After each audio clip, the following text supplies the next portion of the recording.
तो all right, हमारे पहले सेगमेंट की स्टार्टिंग और कहीं से नहीं बल्कि एक छोटे से फुनरल होम को दिखाकर होती है, जिसमें हम सभी ही किसी हेली नाम की लड़की को देखते हैं, जिसका आज इस काइंड ऑफ चर्च के अंदर जॉब का पहला दिन था, जो कि ये किसी एंड्रू पीटर नाम के बंदे की, जिसकी अनफॉर्चुनेटली बड़े ही ब्रुटल तरीके से लास्ट नाइट एक एक्सीडेंट के दौरान उसकी मौत हो गई थी। तो एग्जैक्टली उसी ही चीज को देखते हुए हेली ये अपने फुनरल में काम करने वाले बॉस, जिनके नाम टीम में माइकल था, उनके साथ होने वाले नेक्स्ट मॉर्निंग फुनरल की तैयारी कर रही थी, जहाँ पर सुबह होते ही एंड्रू की डेड बॉडी को उसकी इंटायर फैमिली के सामने लास्ट रीड करते हुए चर्च के बाहर ही मौजूद गार्डन के अंदर दफनाना था। तो एनीवेज माइकल एंड टीम वो इस फुनरल रूम की वन लास्ट टाइम ऊपर से लेके नीचे तक सारी डेकोरेशन को देख टीम और माइकल वो हेली को फिलहाल के लिए आज रात चर्च के अंदर ही रहने के लिए कहते हैं, क्योंकि जैसा कि मैंने आपको बताया कि आज हेली का जॉब का पहला दिन था, तो इसलिए वो दोनों ये चाहते थे कि हेली वो चर्च की निगरानी करते हुए जब तक सुबह नहीं हो जाती तब तक ठीक सामने ही कैस्केट के अंदर पड़ी हुई एंड्रू की डेड बॉडी की देखभाली करे। और बस इतना कहते ही टीम और माइकल चर्च से बाहर निकलते हुए रूम के दरवाजे को बाहर से ही लॉक करके चले जाते हैं, ताकि उनके आने से पहले कोई भी दूसरा बंदा, चाहे फिर वो भले एंड्रू की फैमिली से क्यों ना हो, अंदर ना जा सके, जो कि ये काइंड ऑफ रिवाज था। तो बस अब फाइनली टीम और माइकल के चर्च से जाते ही हेली वो अकेले ही चर्च के अंदर बैठकर, जिसके पास करने के लिए कुछ था नहीं, नॉर्मली कुर्सी पे बैठकर एक किताब को ही पढ़ रही थी। तो तभी ही बाहर का मौसम वो अचानक से खराब हो जाने के कारण पूरे चर्च रूम की लाइटें ही चली जाती हैं। तो इस अनएक्सपेक्टेड सीन को देख हेली वो अपने पास में ही पड़ी हुई टॉर्च को जलाकर कुछ सोच समझने की कोशिश करती। तो तभी ही उसी ही वक्त इसको शॉकिंगली ठीक सामने की तरफ पड़े हुए कैस्केट के अंदर से किसी की बहुत ही बुरी चिल्लाने की आवाज सुनाई देने को मिलती है, जो कि सुनने में ही काफी भयानक थी। तो बस इसे दिल दहला देने वाली आवाज को सुन हेली वो डर के मारे इस फुनरल रूम से बाहर निकलने की कोशिश कर रही थी, बट जैसा कि मैंने आप सभी को बताया कि टीम और माइकल वो चर्च रूम से बाहर जाने से पहले ही उसको लॉक करके चले गए थे। तो अब एक तरीके से हेली वो इस चर्च रूम के अंदर अच्छी तरीके से फंसते हुए आगे कुछ सोचने की कोशिश कर रही थी कि कैसे इस चर्च से बाहर निकला जाए। तो उसे ही वक्त एक बार फिर से हेली को ठीक पीछे ही बने हुए फुनरल रूम के अंदर से चिल्लाने की आवाज तो नहीं, बट किसी चीज की गिरने की आवाज जरूर सुनाई देती है। तो हेली वो जैसे तैसे हिम्मत करते हुए फुनरल रूम के दरवाजे को खोल अंदर ही जाती हैं। तो उसी ही वक्त इसको ठीक अपने आंखों के सामने एक बिल्कुल ही दिल दहला देने वाला दृश्य देखने को मिलता है कि जैसे कैस्केट के अंदर एंड्रू की डेड बॉडी रखी हुई थी, वो पूरा का पूरा अपने आप ही नीचे गिर के शॉकिंगली ऊपर से खुला होके नीचे पड़ा हुआ था, जिसमें एंड्रू की डेड बॉडी वो अचानक से मानो गायब भी हो गई थी। तो अब इस अनसेटलिंग सीन को देखते हुए हेली वो थोड़ा सा कैस्केट के नजदीक जाकर अंधेरे में एंड्रू की डेड बॉडी को ही ढूंढ रही थी। तो उसी ही वक्त इसको ठीक अपने साइड में ही काले कोट पहना हुआ, ऊपर सादा सर कटा हुआ, उल्टा खड़ा हुआ आदमी दिखता है, जो कि ये और कोई नहीं बल्कि एंड्रू ही होता है, जिसका आधा कटा हुआ सर जो कि जमीन पे पड़ा हुआ था वो हेली को ही घुरे जा रहा होता है। तो बस अब होना क्या था, वो क्रीपी सा दिखने वाला एंड्रू, जिसका बीच में से पेट ही फटा पड़ा था और अंतड़िया अपने आप ही गिर के बाहर आ रही थी, वो अचानक से एकदम से भागते हुए हेली के पास आ उसकी दोनों टांगों को बीच में से पकड़कर ही बुरी तरीके से उल्टा गिरा कर बेरहमी से खींचकर ही फाड़कर मार डालता है। और बस इसी के ही साथ हमारा यह सेगमेंट बड़े ही क्रीपी तरीके से एक इधर ही एंड हो जाता है।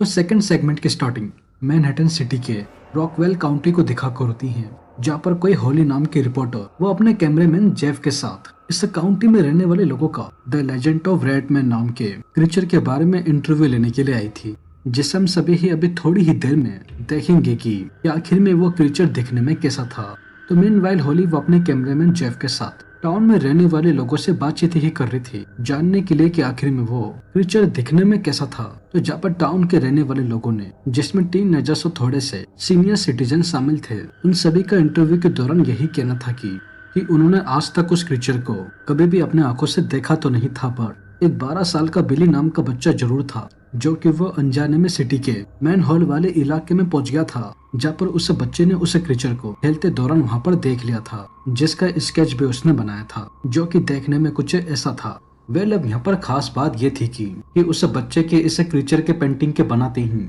अगले दिन ही अपने आप ही गल कर पिघल कर मौत हो गई थी। वेल अब वो कैसे, तो इस बारे में भी हम सभी ही अभी थोड़ी ही देर में सेगमेंट में आगे चलकर अच्छे से पता करेंगे, क्योंकि ये चीज सुनने में ही काफी अजीब थी। तो मीनवाइल इस इंटरव्यू के दौरान पैट्रिक वो हॉली और जेफ को किसी भी हालत में इस जगह पे और खास तौर के उस मैनहोल वाले इलाके में रात माँ नाम का शब्द का इस्तेमाल करने से मना करते हैं, क्योंकि इस शब्द के बोलते ही वो क्रीपी सा क्रीचर इतना ज्यादा गुस्सा हो जाता था कि वो उस इंसान को इतनी बुरी मौत मारता था कि उसने कभी भी इस बारे में अपने सपने में भी सोचा नहीं होगा। तो बस सब ठीक सामने ही खड़ी मिस होली और टाउन के लोगों की इन्हें चौंका देने वाली बातों को सुन तुरंत ही अपने रिपोर्टर जेफ को लेकर बिना कुछ सोचे समझे ठीक उसे ही गंदे से दिखने वाले मैन होल वाले इलाके में चली जाती हैं, जहाँ पर जल्दी से कोई भी टाउन का इंसान बिली के उस हादसे से डरकर जाना पसंद नहीं करते थे। तो हाउएवर सिवर के एकदम अंदर आती हैं होली, जिसको अचानक से लाइव रिपोर्टिंग करते दौरान पीछे से किसी चीज की चिल्लाने की आवाज सुनाई दी थी। तो उसे सुनते ही होली वो सिवर के और अंदर जाकर उस क्रीपी से क्रीचर के बारे में कुछ देखकर पता ही कर रही थी। तो तभी ही एकदम से वो क्रीचर आउट ऑफ नोवेयर अंधेरे में से ही कैसे होली की गर्दन को ही बुरी तरीके से पकड़कर अपनी ओर खींच लेता है। तो ठीक पीछे ही खड़ा जेफरी वो इसे दिल दहला देने वाले सीन को देखते हुए होली की परवाह न कर बुरी तरीके से भागते हुए अपनी जान बचाकर सीवर से बाहर ही निकल रहा था। तो उसी ही दौरान एकदम से ही वो भयानक से दिखने वाला क्रीचर जेफ के सामने ही आ जाता है, जहाँ पर वो सेम होली की तरह ही इसको भी पकड़कर अपने साथ ही अंदर ले जाता है। तो बस सब सीन सीधा उसी ही मैन होल के अंदर ही फोकस होता है, जहाँ पर हम सभी ही जेफ को घुटनों के बल बैठा हुआ देखते हैं, जिसके ठीक सामने हम सभी ही पहली बार उस क्रीपी से क्रीचर को बाहर आता हुआ देखते हैं, जिसके हाथ तो दिखने में किसी इंसान की तरह थे बट बाकी का पूरा शरीर किसी जंगली चूहे की तरह था, जो कि देखने में ही सीरियसली काफी भयानक दिख रहा था। तो अब जाहिर से ही बात ही होना क्या था, घुटनों के बल बैठा हुआ जैक वो उसे क्रीचर को देखते हुए इतना ज्यादा डर गया था कि उसके दोनों के दोनों आंखें ही अपने आप ही बुरी तरीके से फट जाती हैं। तो समहाउ जेफ कैसे मरती ही वो क्रीचर उसके पास ही में ही बैठी हुई होली के पास जा बड़े ही बेरहमी से अपने दांतों से होली की पूरी बॉडी की चमड़ी ही एकदम से उखाड़ कर ही निकाल लेता है।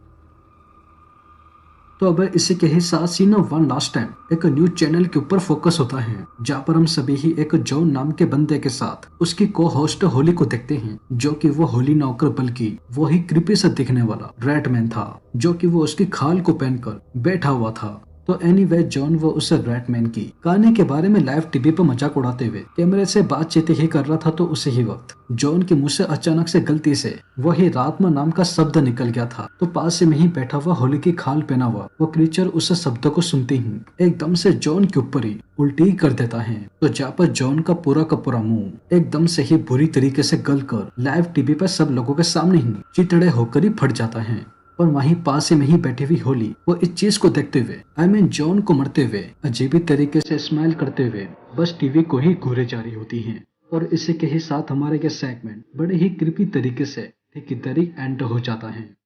अब दोस्तों इस मूवी के दो और पार्ट है, जिनको अगर आप देखना चाहते हो तो प्लीज आप कमेंट्स करके बता सकते हैं। और बाकी आपको इस टाइप की एनाथोलॉजीज मूवीज देखना अच्छी लगती हैं तो उसके लिए भी आप कमेंट्स करके बता सकते हैं कि हमको आगे और ऐसी क्रीपी एनाथोलॉजीज लेकर आनी चाहिए या फिर नहीं, क्योंकि आज हमने जो भी देखा है वो उन मूवीज के आगे कुछ भी नहीं है। तो तब तक के लिए take care and peace out.